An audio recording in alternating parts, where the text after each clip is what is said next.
Estamos en TV Perú, estamos en Nacional y estamos gracias al Internet en todo el planeta, ¿no? En todo el planeta y en nuestras plataformas informativas. ¿Cuántas? 70, ¿no?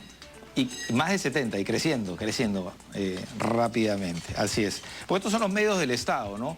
Y es importante que lleguemos a todos los peruanos donde se encuentren. Bueno. Hablando de nuestro país, el Congreso finalmente, 3 días de debate, dimes y diretes, ¿no? En un momento tenso, porque claro, se juntaron muchas cosas políticas, ha aprobado las leyes de presupuesto, endeudamiento y equilibrio fiscal para el año 2022. La propuesta planteada por el Ejecutivo sobre el presupuesto originalmente ascendía a 197.002 millones de soles, un aumento de 7.6 respecto al año anterior. Vamos a ahondar en este asunto y les damos la bienvenida. Hoy tenemos para hablar de ese tema a dos connotados economistas. Los vemos en pantallas, ahí están, de izquierda a derecha. Saludamos a César Fuentes, además economista, director de Maestría de Gestión Pública de SAN, y a Enrique Castellanos, economista, docente de la Universidad del Pacífico. Antes de una primera reflexión, mencionar que esto es bueno. Buenos días. Esto es bueno, digo, porque en medio de este conflicto permanente que esperemos que se detenga porque no le hace nada bien el ruido político a nuestro país y justamente la estabilidad económica, se consiguieron 116 votos, ¿no? Que debe ser de las votaciones más altas en los últimos tiempos con respecto a el presupuesto. 2 en contra y 6 abstenciones, entonces son 116 de 124. Bueno, una reflexión inicial sobre este tema. Señor Fuentes. Bueno, buenos días a todos. Creo que el presupuesto va en línea de los presupuestos anteriores. Lo importante acá es que educación va alrededor del 18% del presupuesto. Es un incremento interesante. Es de los más altos de la región. En el caso de salud estamos bordeando también el 11%. Entonces, por un lado, en términos de gastos sociales se gasta. El gran tema es cómo se va a gastar, y eso creo que es la reflexión que tenemos que hacer ahora en el presupuesto. No solamente es, y solamente le doy un dato, en el año 2010 o 2011 el presupuesto era la mitad de lo que es ahora. Es decir, ha doblado, y la percepción de la ciudadanía en general es que no han doblado ni la calidad de los servicios ni los servicios en general. Entonces, una preocupación es, ¿no es cierto? Sigue creciendo el presupuesto, pero la percepción del ciudadano en general es que la calidad de los servicios y la llegada del Estado no es suficiente y no es justamente lo que ellos quisieran desear. Correcto. Señor Castellanos, en esa línea, creo que también lo interesante de este asunto, aunque el gobierno es novel, ¿no? Es nuevo, tiene 3 meses nada más, ha tenido que aterrizar, ¿no? a una realidad, ¿no? en nuestro país. Y a una cosa es con guitarra y otra con cajón, ¿no? Y usted sabe que en las campañas se ofrecen muchas cosas. Sí, efectivamente, por ahí si te refieres al tema de educación y salud, donde hablaban pues de... Si te refieres al tema de salud y educación, que como bien dice mi colega, hay un presupuesto importante, no es de lejos el 10% que prometían, ¿no? Claro. 10% del PBI en educación, 10% del PBI también en salud, porque claramente con este aparato del Estado es imposible llegar a estos niveles, ¿no? En educación, si se ejecuta todo ese presupuesto, llega a 4 y pico, 4.3, 4.5, que sería todo un récord. Nunca hemos estado por encima de 4, por lo menos en los últimos años, y en salud algo menos, ¿no? Entonces, como tú dices, una cosa es la campaña, otra cosa es la realidad. Aún así, coincido plenamente con mi colega que el tema, más allá del presupuesto, que al final del día es un documento, es un papel, el tema es cómo ejecutamos ese gasto, la calidad de ese gasto, y si ese gasto, por más que es mayor, le va a permitir al Estado dar bienes y servicios de calidad a toda la población. Ese es el reto, y no de este gobierno, sino de todos los gobiernos de los últimos 30 años, ¿no? Ahora, señor Castellanos, igual se endereza de alguna manera el rumbo, ¿no? Porque muchos hablan de una campaña, ya que hablamos de la política, del modelo económico, de Asamblea Constituyente, inestabilidad por doquier, ¿no? Y este continuo conflicto que mencionaba más temprano, que lo que genera es incertidumbre, nada más. Y esto afecta directamente al ciudadano, ¿no? Ahora ya con el presupuesto ya establecido, ya sabemos dónde se puede, dónde y cómo se puede gastar. Bueno, sí, Vale. no sé si... Sí, no, señor Fuentes, adelante. No, creo que tenemos que separar dos cosas. Una cosa es el presupuesto de la República, que creo que está dentro de los montos predecibles, un ligero incremento, un incremento en educación y salud y todo lo que es gasto social, eso es un positivo. El otro tema es la incertidumbre, va acompañado qué vamos a hacer con la inversión privada, ¿no? Ese es un tema aparte, si efectivamente esperamos que el ruido político baje. Hay, lógicamente, una gran interrogante el próximo año, son las elecciones regionales del año 2022, y si va a seguir o no el tema de la constituyente, que es una propuesta que de una u otra manera ha mantenido el gobierno. Yo creo que esas son las dos incógnitas que se van a vislumbrar con resultados positivos o negativos en el año 2022. Y entre tanto, lo que estamos viendo es que la inversión privada, de una u otra manera, de manera anecdótica, por cierto, está siendo frenada por un tema de expectativas que los empresarios todavía están, ¿no es cierto?, dudando mucho de invertir en el año 2022, como las cifras del Banco Central en su último informe están señalando, ¿no? Correcto. No era la idea, obviamente, de desviarnos del tema que nos convoca, que es ese presupuesto. Claro, pero sí lo mencionaba porque finalmente un gobierno que en este caso habla de una asamblea constituyente, un cambio de modelo económico, podría mal utilizar, digamos, los recursos, ¿no? Pero los recursos ya están determinados y se van a gastar o invertir de la siguiente manera. Es un buen marco para empezar el gobierno. Esa era mi reflexión. Yo creo que es un buen marco. Yo creo que el gran tema es fundamentalmente lo que tenemos a nivel de gasto es un criterio de eficacia, que no es el mejor realmente cuando uno gasta presupuesto. Lo que tenemos que hacer es buscar eficiencias, y lo más importante, además del tema de costo, es que realmente lleguemos en términos de calidad al ciudadano, es decir, que realmente el ciudadano entienda que el Estado realmente está con él, ¿no? Está con él no solamente en Lima, sino también está pues en todo el Perú, y eso es lo que nos falta. Ese es el gran problema a nivel, no solamente de esta administración, yo creo que varias administraciones en el Perú. Correcto. En breve vamos a ver el cuadro ya al detalle de las funciones con mayor asignación presupuestal, pero no quería dejar de mencionar, señor Castellano, de pronto Castellanos, usted nos puede también dar su juicio de valor. Hay algo que yo, bueno, por lo menos en muchos años no lo he visto. Cuando se discute el presupuesto general se habla mucho del tema. En un momento, por favor, con eso. Todavía no. Cuando se habla mucho de esto, se habla obviamente del nivel macro, ¿no? Pero ahora también se ha mencionado un tema no menor, creo yo, el CAS, la alocación de servicios, ¿no? Se ha postergado, entiendo, hasta el próximo año, ¿no? Es decir, un año más van a poder contratarse o mantenerse el CAS, la alocación de servicios. Y también se ha hablado de la negociación colectiva. ¿Por qué lo menciono, señor Castellanos? Porque antes hablaba, nuevamente reitero, a nivel macro, de números, de cifras, de presupuesto, ¿no? Pero ahora se está hablando más de el trabajador, ¿no? Que creo que sí es importante en esta coyuntura, además de pandemia y de desempleo. Bueno, sí, en general hay un tono muy asistencialista de este presupuesto, ¿no? Y de hecho, con las incorporaciones que le ha hecho el Congreso, que son cerca de 40, hay bonos para los de SUNAFIL, bonos para los jueces, hay reconocimiento de unos bonos para maestros, etcétera, etcétera. Hay mucho de apoyo ahí, que en general tiene un problema, tiene ahí un tufo político, pues un poco demagógico para mí, y como que en general creo que tiende a malcriar un poco a la población y a buscar, ¿no?, de más y más bonos, que claramente no va a ser suficiente si es que los motores de la inversión privada no empiezan a funcionar, ¿no?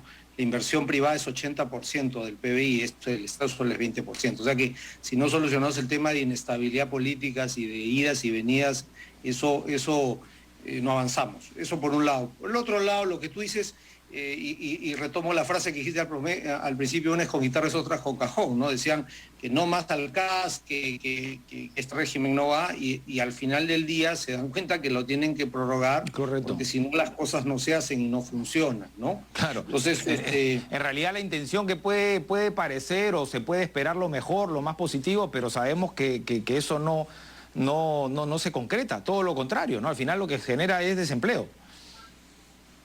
Así. Claro, o sea, si mantienes rigideces, si quitas todas estas cosas y subes el impuesto, el sueldo mínimo y tal, claramente no ayudas al tema del empleo, que es lo que más ha sufrido, porque si bien el PBI se ha recuperado y esperamos que recupere el 13% que ha anunciado el BCR, sería un buen número, lo claro es que había una precarización del empleo, es decir, todos los que tenían empleo formal, no todos, ¿no? Una parte importante lo han perdido y cada vez hay más informalidad en Perú, ¿no? El que trabajaba en una oficina ahora tiene que agarrar un taxi o emprender en cualquier cosa, ¿no?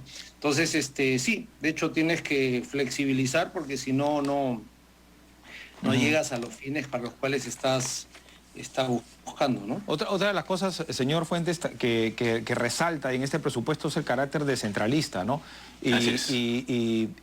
Pero la pregunta es, nuevamente, ¿está capacitados los gobiernos regionales para gastar?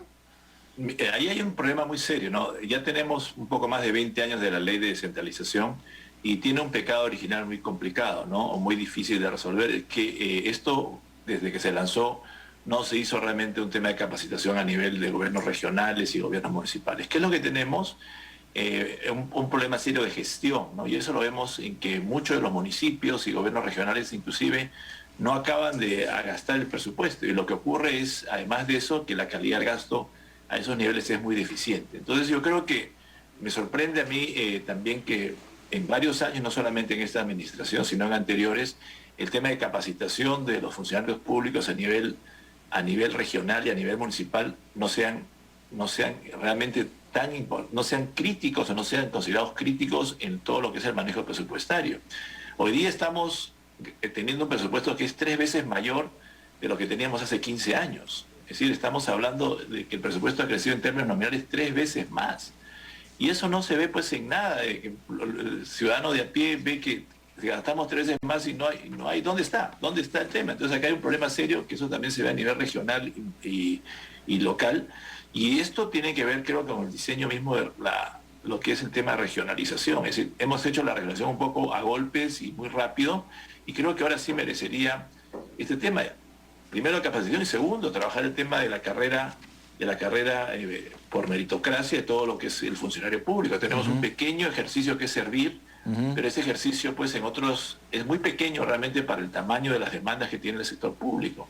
Entonces acá es importante realmente establecer una carrera pública, no solamente como se está hablando ahora de negociación colectiva, que es un tema estrictamente, diríamos, sindical o laboral, sino que también tengamos una clase, diríamos, de servidor público que vaya de acuerdo a las necesidades del país. Hay una disparidad entre lo que realmente el Perú necesita y por otro lado lo que el servidor público está ofreciendo, porque tiene varias limitaciones. Entonces eso significa mejorar salarios, pero también mejorar capacitaciones, mejorar realmente el entendimiento de la cosa pública, claro, el tema de transparencia. Bueno, y ahondar en la meritocracia, ¿no? Totalmente, ¿no? Ese es el problema que tenemos. Es decir, instituciones hoy día que son, diríamos, que son islas de realmente de eficiencia, como el Banco Central, el Ministerio de Relaciones Exteriores, se han montado, se han elaborado, se han desarrollado en un marco de meritocracia hace 40, 50, 60 años. Entonces yo creo que es el modelo que en último caso también hacen, por ejemplo, algunas reguladoras en el Perú. Entonces es un modelo que tiene que replicarse a nivel nacional y eso, claro, yo creo que va a tener un efecto directo en la relación ciudadano-Estado. Correcto. Les invito a ver el cuadro ahora sí, señor editor, por favor, para que el señor Castellanos nos dé su apreciación sobre cómo se ha dividido, ¿no? De alguna manera, cómo se le han dado estructurado, ¿no? este nuevo presupuesto. Estas son las funciones con mayor asignación presupuestal, bien lo mencionaban ustedes también. Lo que es educación, ¿no? Encabeza el presupuesto con 18.2%, ¿no? Atención, porque el próximo año, en marzo, ya vuelven los chicos a las clases, ¿no? Y 100%, y ahí hay que ver cómo van a encontrar a las instituciones educativas, ¿no? Luego tenemos a planeamiento, gestión y reserva de contingencia, 14.1%. Nuestros invitados nos van a explicar esto, o nosotros no somos especialistas. Salud, ¿no? 11.3%, y esto tiene que ver, está claro, con la pandemia. transporte 9.7, orden público y seguridad 6.7. Nos detenemos ahí para analizar esta primera parte, señor Castellanos. ¿Cómo lo ve? Mira, yo volvería al punto más central, que más allá de los montos, que pueden ser montos importantes y crecimientos versus el año pasado, tanto como tú dices en salud, en educación, en fortalecimiento de la competitividad agrícola, alivio de la pobreza o promoción del empleo, que son partidas importantes ahí.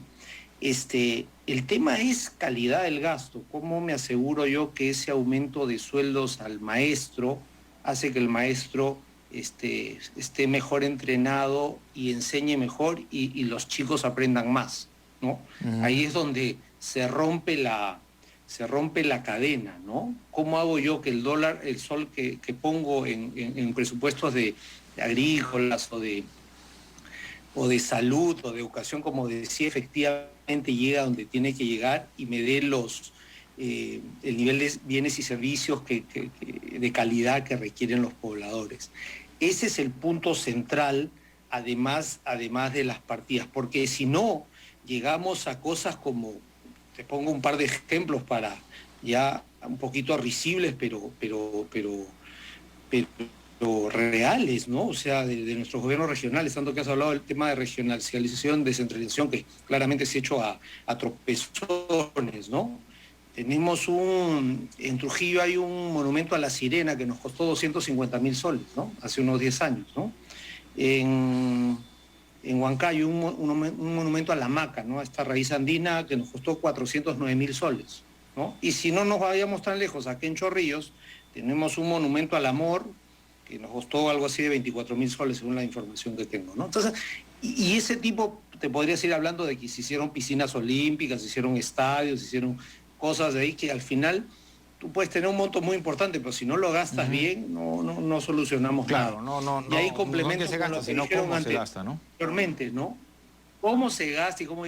Y si hay modelos eficaces, o sea, si hay buenos ejemplos, por decir, el Banco Central de Reserva tiene una meritocracia y buenas divisiones inferiores, por así decirlo, porque hace muchos años, hace 40, 50 años, empezó a hacer lo que llamaban el curso del Banco Central de Reserva, donde llaman a los mejores estudiantes de economía de todo el país. Correcto. Y lo formaban. De hecho, de ahí, si mal no recuerdo, creo que el Waldo Mendoza, el anterior ministro, viene y a través del Banco Central de Reserva empieza a hacer carrera en el sistema público o en el sector público.